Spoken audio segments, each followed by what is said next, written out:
Pero sa totoo lang 'no, Ma'am Jessica, yung babae pong na-possess maganda 'no. Mhm. Baka naisip ng demonyo na ako ay nagagandahan sa kanya, Akitin kayo. inaakit ako 'no. Hmm. So sini-seduce ako. Dito po tumayo ang balahibo ko, Ma'am Jessica 'no. Yung babae po ay bigla pong tumalon dito sa pew ng simbahan. Tumayo siya do'n ng ilang ilang segundo do'n at yung itsura niya parang deform 'no, ng konti. Wala, tayo naman po Tagalog at English lang yung alam natin. Mhm, mhm. Pero when I ask the question in Latin, yung demonyo sumasagot 'no. Grabe. Actually sa Yung oo, demonyo marunong din po mag-Latin actually or totoo. Roman. Actually mas magaling pa nga yung Latin niya kaysa sa Latin ko, eh.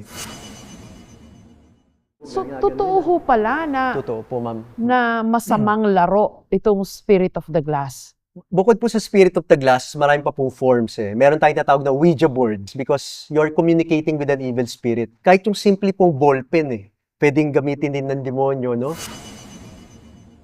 Meron mga movies, mga games, and other stuff na ang kanilang tema ay demonic 'no. Mhm.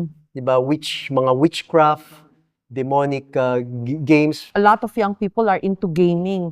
Yung culture pala na naki-carry over do'n, puwedeng gamitin ng demonyo.